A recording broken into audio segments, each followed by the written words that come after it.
"Dad, Ethan does not need you anymore." Those were the last words my son said before he ended the call and blocked my number. I stood there holding my phone, hoping it would ring again, but it never did. For almost 2 years, I was not allowed to see my only grandson. Every birthday card I mailed came back unopened. Every Christmas gift was returned without a note. I drove past my son's house more times than I could count, hoping to catch a glimpse of Ethan playing outside. But the curtains always closed before I could see him. I kept telling myself my son needed time, even though my heart broke a little more every single day. Then, on an ordinary Tuesday morning, my phone rang from a number I did not recognize. "Mr. William Harper?" a calm voice asked. "My name is David Collins. I am the principal at Lincoln Elementary School. I am sorry to call without warning, but I believe you need to come to the school today. It is about your grandson." My heart immediately began racing. "Is Ethan hurt?" I asked. "No," the principal replied. "But something happened in his classroom today that we cannot ignore." I gripped the phone tighter. "Please tell me." There was a long silence before he finally spoke. During a family activity, Ethan started crying. He told his teacher that his grandfather loved him very much, but his father would never let them see each other again. Then he asked if teachers could help children find grandparents who had not done anything wrong. I closed my eyes, because I could not stop the tears. Before I could answer, the principal quietly said something that changed everything. "Mr. Harper, I do not believe your grandson is asking for help because he misses you. I believe he is trying to tell someone that something is very wrong inside his home." I drove to Lincoln Elementary faster than I had driven anywhere in years. Every red light felt like an hour. When I reached the principal's office, Mr. Collins greeted me with a firm handshake, but I could see the concern in his eyes. He closed the door before speaking. "Mr. Harper, this conversation stays confidential until we understand what is happening." I nodded. Then he placed a drawing on his desk. It had been made by Ethan that morning. The picture showed a little boy standing between two houses. I recognized one house as my son's home. The other looked exactly like mine. A large black line separated them, and above it Ethan had written in shaky handwriting, "Daddy says Grandpa does not love me anymore." My chest tightened. "I never said that," I whispered. The principal slowly turned over another sheet of paper. It was a writing assignment titled, "The Person I Miss the Most." Ethan had written only 3 sentences. "My grandpa always made pancakes with me. Daddy says I cannot see him because Grandpa is a bad man. I wish somebody would tell me the truth." Tears filled my eyes before I could finish reading. Mr. Collins leaned forward and quietly asked, "Mr. Harper, has your son ever given you a reason for cutting you out of Ethan's life?" I slowly shook my head. "No. We argued once about money after my wife passed away, but I never imagined it would cost me my grandson." The principal took a deep breath and looked directly at me. "There is something else you need to know. Yesterday, Ethan asked his teacher if grandparents could disappear forever, because he was afraid he might never see you again." I left the school carrying Ethan's drawing as if it were the most valuable thing I owned. I could not stop thinking about the words he had written. "Daddy says Grandpa is a bad man." I knew I could not keep guessing anymore. I drove straight to my son's house and knocked on the front door. After several minutes, he opened it just enough to see my face. The moment he saw me, his expression hardened. "Why are you here?" he asked. I held up Ethan's drawing. "Because our little boy is hurting, and he deserves the truth." My son glanced at the paper, then immediately tried to shut the door. I placed my hand against it. "Please, let me speak for 5 minutes." He looked at me with anger I had never seen before. "You lost that right a long time ago." Before I could answer, I heard a small voice from upstairs. "Grandpa?" My heart almost stopped. Ethan had recognized my voice. Tiny footsteps rushed toward the staircase, but before he could come downstairs, my son shouted, "Go back to your room now." The house became silent. I could hear Ethan crying behind the bedroom door. I looked at my son and quietly asked, "What are you so afraid of?" His eyes shifted away from mine for the first time. Just then, the front door behind him slowly opened wider. My daughter-in-law stepped into the hallway. Her face was pale, and it looked as though she had been crying for days. She looked directly at me before whispering words that completely changed everything. "Please, do not leave. There is something you deserve to know about why he kept Ethan away from you." I stepped inside the house without saying a word. My son looked furious, but for the first time, he did not try to stop me. My daughter-in-law led me into the kitchen and quietly closed the door.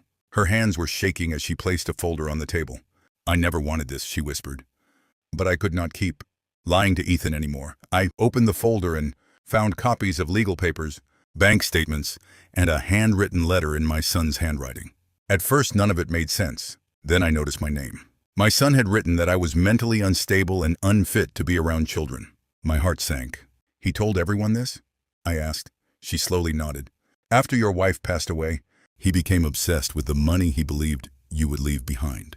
When you donated most of your savings to the children's hospital instead of changing your will, he became convinced that you cared more about strangers than your own family. That was when he decided Ethan would never see you again. I could hardly believe what I was hearing. My own son had destroyed our family. Because of money, that was never his to begin with. Before I could speak, we heard Ethan's bedroom door open. He ran downstairs, ignored his father's angry voice, and threw his arms around me. "Grandpa, I knew you did not stop loving me," he cried. I held him tightly, afraid to let go. Then my son walked into the room. His face had turned pale because he realized the one secret he had hidden for 2 years had finally come crashing down. I knelt down and hugged Ethan as tightly as I could. Neither of us wanted to let go. He looked up at me with tears running down his face and asked the question I had feared for 2 years. "Grandpa, did I do something wrong?" My heart shattered. "No, Ethan," I replied. "You have never done anything wrong. I have loved you every single day, even when I could not be with you." My son stood silently in the doorway, unable to look either of us in the eyes. My daughter-in-law finally spoke. "Ethan deserves the truth." She turned toward her husband. "Tell him why you kept his grandfather away."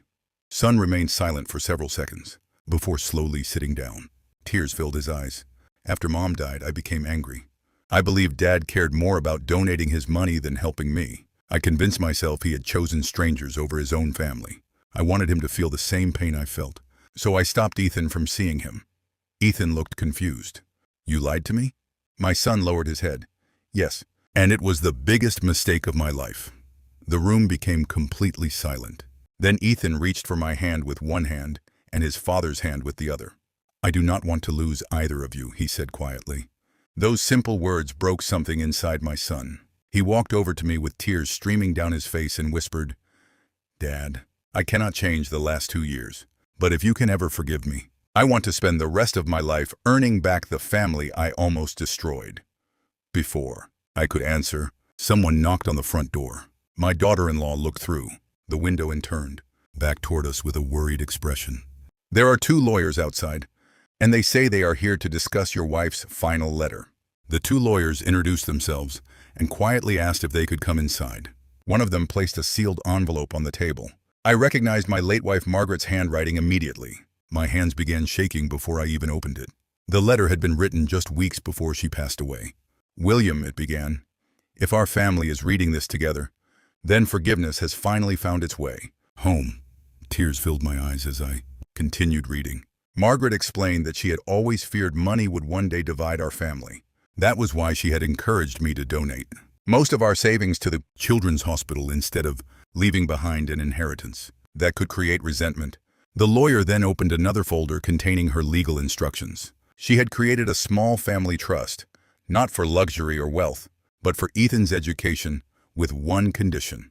Every yearly payment required the signatures of both my son and me. If either of us refused to work together, the money would instead be donated to children's charities. The room fell silent. My son covered his face and began crying. "Mom knew this could happen," he whispered. I gently placed my hand on his shoulder. She also knew we could find our way back. Ethan smiled for the first time that day and slipped his small hand into mine. The lawyer closed the folder before saying, "Mrs. Harper left one final note for your grandson." Ethan carefully unfolded the paper and read it aloud. "The strongest families are not the ones that never break. They are the ones that choose to heal." No one in the room could hold back their tears. After hearing those words, I folded Margaret's letter and looked around the room. For the first time in years, no one was arguing. My son slowly walked toward me with tears still in his eyes. "Dad, I spent 2 years blaming you for a choice I never tried to understand. I stole time that Ethan can never get back, and I can never forgive myself for that." I looked at him quietly before placing my hand on his shoulder. "Son, carrying guilt for the rest of your life will not heal this family. What heals a family is what we choose to do next." He broke down and hugged me tighter than he had since he was a little boy. Ethan wrapped his small arms around both of us and laughed through his tears. Does this mean Grandpa can come to my soccer games again? My son smiled for the first time in years. He will never miss another one. A few weeks later, I sat in the school auditorium watching Ethan wave at me from the stage. This time, my seat was not hidden in the back. My son had saved the front row just for me. After the ceremony, Ethan ran into my arms and proudly introduced me to every one of his friends. This is my grandpa. He never stopped loving me.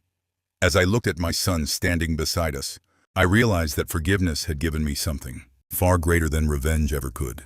Families can be broken by anger, pride, and money, but they can also be rebuilt by truth, humility, and love. Margaret had been right all along. The greatest inheritance we could ever leave our children was not money.